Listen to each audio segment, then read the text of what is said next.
Hi there guys, I hope you're well. Welcome back to my channel called Blast in the Past, and this time around I would like to talk about the film Bugsy, starring Warren Beatty, directed by Barry Levinson. It is a motion picture from 1991 and it's a gangster flick, a very good drama, a long one. You don't even notice the running time. This is how engrossing it is. So without further ado, buckle up and let's get the ball rolling, shall we? What up? Want me to pull mine out first here? Hey, take a look at this. Just a quick presentation of the packaging of this DVD release. So it's one of many, and this one it's a single disc release only, featuring the film itself. No bonus features, unfortunately, but there is a special 2-disc edition, so it would be great to have it too. And here is the cover. Oh, it looks very climatic, doesn't it? It's very atmospheric, and you know what you're getting into just even before the screening. Here is the spine, and here is the back, and here is the inside, the disc itself.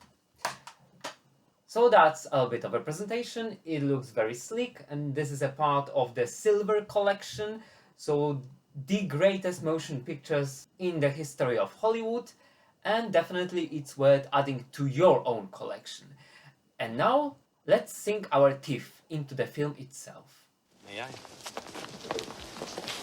If you want a simple yes or no, you're gonna have to finish the question. Regarding my personal take on Bugsy, I really like this film. Actually, last time when I saw it for the second time only ever, and it was even better than the first time around. The film is pretty long, but it's a good biopic, although it's fictionalized. It doesn't stick to the truth as much as it could have, probably, and as many people would like it to, but it doesn't take away anything from the motion picture itself. Because, albeit it may paint a positive picture of Bugsy, who was a gangster, a criminal after all, thanks to that, probably you root for the guy a little bit. Because I think that generally the audience likes bad guys in motion pictures, and this is this kind of a guy with some values, with some honor, but if somebody steps on his toes, he will shoot their feet off, that's for sure. This is this kind of a guy. Maybe not as crazy as Joe Pesci's character in Goodfellas, but like I said, when it comes to violence, when it comes to blows, he doesn't hesitate. He pulls no punches. Come on, don't be like that. What do you mean don't be like that? And later on he's in a romantic relationship with the character played by Annette, his later wife, by the way, and they've been together for many years. And this is very engrossing. The narrative, like I said, it may take some liberties, if not many of them, in terms of the real story, but this is the story of Bugsy, how he started Las Vegas, how he created his dream from scratch. That was the man with the plan, with his own vision, and he channeled everything into this dream of his, into his pet project. That was his labor of love. And on the side note, he was a gangster, of course. So that was his main occupation, if you may call it like that. Don't do it! What do you want? You want to kill me? You want another chance? But the picture works perfectly on many levels, on numerous levels, in different dimensions and ways, because not only is the acting good, but it's also well directed, the camera work is top notch, the costumes, scenography, you can see the money put into this production, and not only is it the money, it's also the heart and the soul of everybody involved in the filmmaking process in this case.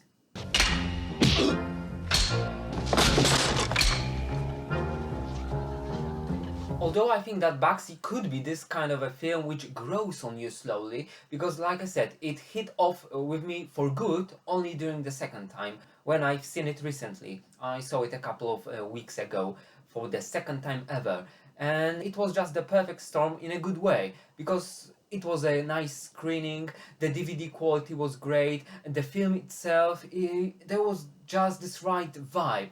It was the perfect timing, the perfect moment. To sum it up in a nutshell, I think that Bugsy definitely is worth checking out, revisiting, if you haven't seen it, so please check it for the first time around. For the cast, for Warren Beatty, for the camera work, for the production values, for the splendor of this film, and after all it's a gangster flick too. So there is a little bit of romance, a little bit of drama, and a lot of threads typical of mobster films. So this is a great combination, a great blend. Thanks to all the people involved in it who did their best to deliver a good picture, and they certainly did. What idea? Building something, making something. Then he's a dreamer. Blow my head off! And here is a short summary of the plot, thanks to Jeremy Perkins, featured on the IMDb website. New York gangster Ben Bugsy Siegel, Warren Beatty, takes a brief business trip to Los Angeles.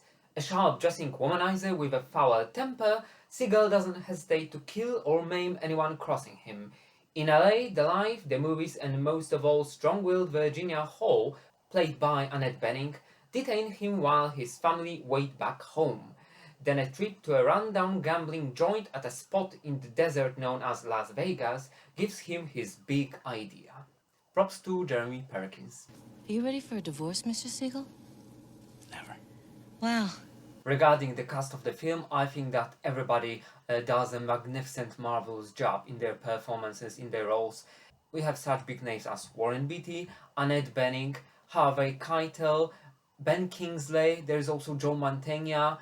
This is one of baits for the viewer, but they are not only there to collect the proverbial paychecks, but they try their best, they do their best, and this is another added value to the motion picture, because the roles are believable, and Warren Beatty, we may sympathize with his character. So he leads a double life, he's a mobster, this is his main occupation, he is a family man on the one hand, but on the other hand he falls in love with the character played by Annette Bening. He falls head over heels in love with Virginia, and this is just the beginning of the trouble and of their rocky relationship.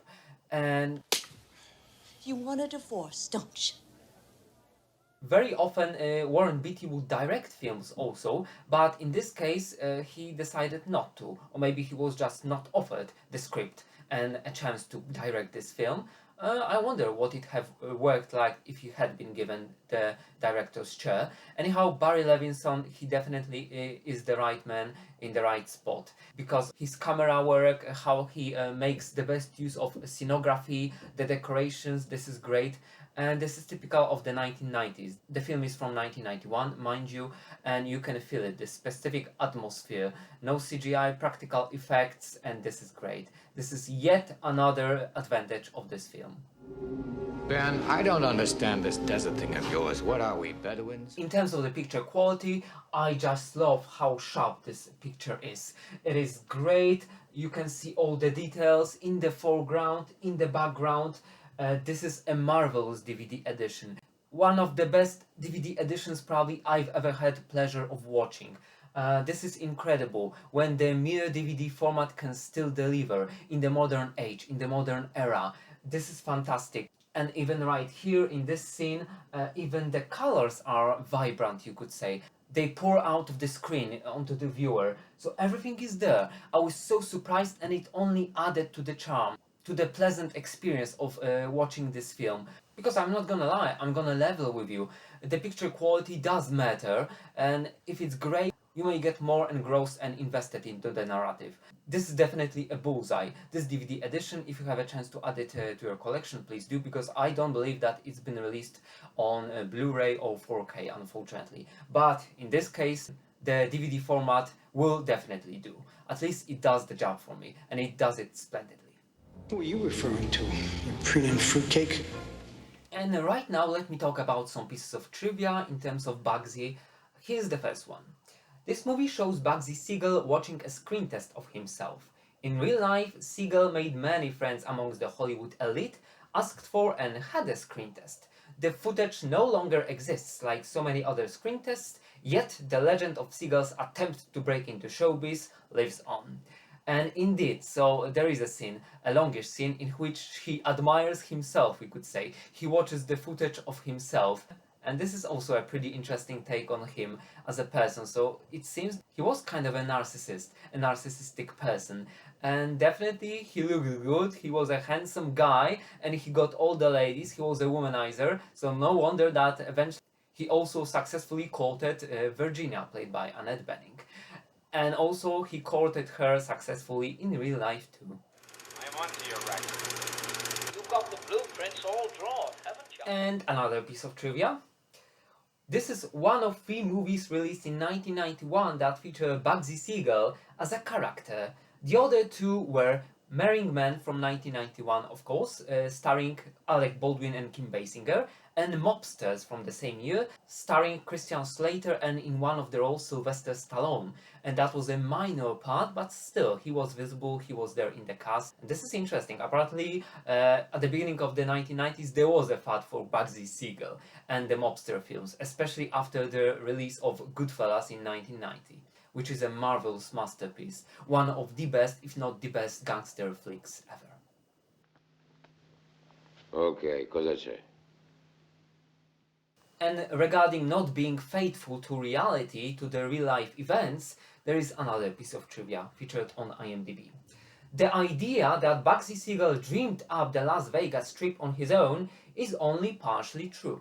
The Flamingo was the third major property on the Las Vegas Strip, behind the El Rancho and Last Frontier, and it wasn't even originally Bugsy's idea. The idea for the Flamingo came from degenerate gambler Billy Wilkerson, who intended to model it after his Los Angeles nightclubs. Siegel became Wilkerson's partner and eventually took over the project. He later injected a lot of his own ideas into the project, but the original idea was not his. And indeed, there is a whole sequence when Bugsy puts a lot of money into the production, into erecting the building. He starts from scratch, from zero, in the middle of the desert, in the middle of nowhere, and nothing goes according to plan. He changes his mind along the way. He has something redone, refurbished, changed. It generates costs. It swallows up money like crazy, so he burns money like hell. But finally, he does manage to open it, to have a grand opening. And what happens next? Well, you have to give it a go to know. Talking about a hotel. I'm talking about a place where gambling is allowed. To our destiny, Las Vegas. And now a piece of trivia regarding costumes in this film. Costume designer Albert Wolski dressed more than 2,000 people in the course of this movie, tracking down vintage clothing for most of them. And this devotion to his job is definitely visible on the screen. Everything looks so faithful, like, at least in terms of the clothes, the scenography presented therein, so the cars, it looks like a love letter to that era. And it might have been a documentary. It seems so faithful to the untrained eye, because my knowledge of that period is not very vast. As a work of fiction, it works perfectly, also thanks to the costume designer Albert Wolski. And the Oscar goes to Albert Wolski for Bugsy. And in terms of erecting the building, so start Las Vegas from scratch, there is another piece of trivia on that. This movie came in a week over schedule and $1 million over budget, the same amount that Bugsy Siegel proposed to Meyer Lansky and his other associates for building the Flamingo Hotel and Casino. Like this movie, the Flamingo ended up going over budget on construction costs by about $5 million. A hotel in the middle of the Mojave Desert, 500 miles away from the nearest toilet bowl. Unfortunately, in Hollywood, very often it happens that a film may be great, it may be fantastic, even the critics may like it, but it is just not profitable enough. And the budget of the film was $30 million, which was quite a lot for the beginning of the 1990s. Unfortunately, it grossed worldwide only $49 million. So probably if you add up the marketing costs, etc., it must have lost the studio some money. Unfortunately, again, because the film is right now held in high regard. On Rotten Tomatoes, it has the average score of 84%, which is very high, remarkably high even. And on IMDb, the average score is 6.9 out of 10, so also pretty decent. And as always, in the comment section on IMDb, people defend it, people give it 7s, 8s, 9s, and really, I could agree with that, because this is a great film on many levels. It's a fantastic drama, a biopic, even if fictionalized a little bit or more than that. There is also some action, and this mobster element, it seems a little bit like Goodfellas, but more focused on the romantic side and the romantic aspect of being a gangster, a mobster. And also Bugsy had a temper, that's for sure. So there are some violent, brutal scenes, trust me. So it's not a screening for kids, it's not a family-friendly film, but neither was Goodfellas, definitely. That's for sure. You're a funny guy. That's it, Henry. In terms of the critical reception, Roger Ebert one of the most famous critics at that time in Hollywood. He gave the film 4 out of 4 stars, the maximum score, and this is what he has to say at the beginning of his review. He's a real smoothie, Warren Beatty, and when he plays one in a movie, he is almost always effective. But his title role in Bugsy is more than effective, it's perfect for him, showing a man who not only creates a seductive vision, but falls in love with it himself. The rest of the time, you're just another good-looking, sweet-talking, charm-oozing fella with nothing to offer but some dialogue. I wouldn't like to do any injustice to the other members of the cast, but this is kind of a one-man show. This is Warren Beatty's show, and you could see that it was kind of his pet project, because in this role he gives his best, and really he is a perfect match for it, because he has the presence, he's handsome, he's charismatic, he knows how to be aggressive, he has those temper outbursts when he's explosive, when he loses his temper because of something, but also he may be benevolent, and he is, and sometimes he gives his friends or so-called friends, business partners, a second chance, which probably very often was unheard of. So he tries to treat everybody with respect, but if they cross the boundaries, it's over. Then it's an all-out war. And he hesitates from nothing.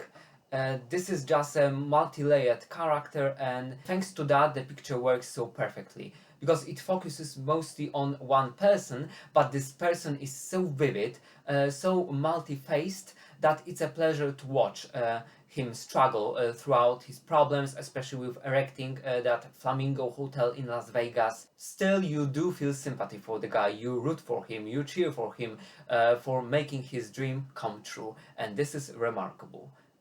I'm sorry. You found somebody, haven't you? And Warren Beatty in his prime was definitely a heartthrob, I mean in private life, a typical womanizer, a skill chaser, but with this kind of presence, can you blame her for seizing the day, for using the life to the fullest? Because if you look like him, so probably every single woman is yours, if you just put a little bit of effort into that, into the quoting. But also he managed to stay relevant for a long time. Unfortunately, he has had a hiatus from directing, from acting in films, and it has lasted for quite some time. There was one exception. He came back to showbiz for just one more film. It was the title called Rules Don't Apply from 2016, and it was about the driver of the millionaire Howard Hughes. And the critical reception of this film hasn't been very good, but I think it's worth giving it a go. And if I'm not mistaken, I do have it somewhere in my collection, so definitely I would like to give it a go, because I like Warren Beatty as an actor and also as a director. And many people, for example, they bash his film Ishtar, I mean starring him and Dustin Hoffman, but I think it was a kind of a wacky, crazy comedy. I think they're wonderful. Ishtar, written and directed by Elaine May. And it featured also a very catchy song. So generally, of course, Warren Beatty, he had his ups and downs, ebbs and flows. There was a hit and miss there in his career, but this is normal, this is obvious. But he was a kind of like Robert Redford, also a very handsome guy, a little bit narcissistic, because I've read those stories from the set of many films. Like, for example, Warren Beatty would pump his muscle just before the filming process to look more buffed, more attractive on the screen. So it may be narcissistic, but like I said, if you have a presence like him, if you are so handsome, you are a handsome devil. So really, can you blame him for having done that in the past? And also another great motion picture of his, in which he starred and he directed and he got the Oscar awards for that, was Rats. Also, I need to give it a go.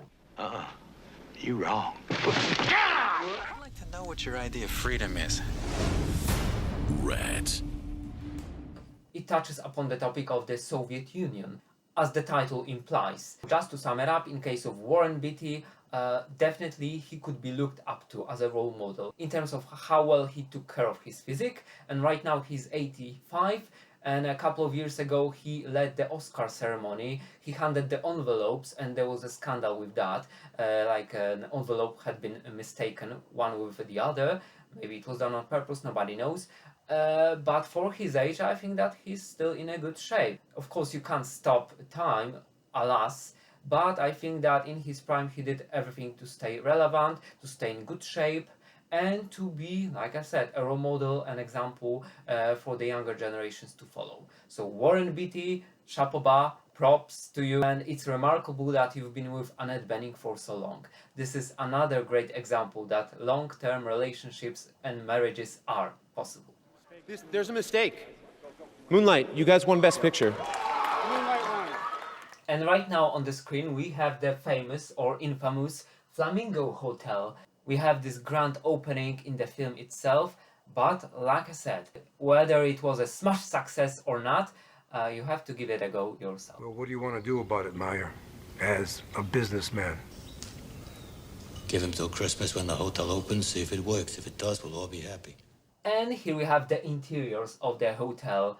Lots of gambling. This is like a casino in there, and this is great. So the idea was probably to create a beating heart of Las Vegas in there, which would later become the capital of sin in terms of gambling, isn't it? And not only in terms of that, right? What fantasy have you concocted in your sick mind? I believe he was blinded by love. And that would be it. I hope that you will decide to watch Bugsy if you have never seen it before, and if you have, maybe it's just about time to revisit it, because this definitely is a gem from the 1990s. You can feel the atmosphere of the 1990s, how greatly it was filmed, how much effort was put into the production, and the money, which unfortunately never made a return on investment, never turned a profit, alas. But I think that the audience, the critics alike, they, since that moment, have started to appreciate this film even more so. Although it flew under the radar during the following Oscar ceremony, it doesn't mean anything, because after all, those are only awards, and what really counts is the opinion of the people. And I think that on IMDb, for example, people vote with their comments. So if you have liked my review, please give the video the thumbs up. Please share your thoughts on the film Bugsy, on the performances, especially of Warren Beatty, but not only, of the other recognized members of the cast like Annette Bening, Harvey Keitel, Ben Kingsley and John Mantegna, on the director who was helming the project, Barry Levinson, and his other pieces of work. And if you are not subscribed to this channel, maybe you could consider subscribing to it. I would also appreciate it if you could recommend this video review to your friends. And that would be it. I hope to see you guys next time. I will catch you up later. Cheers. Bye. That's all its way.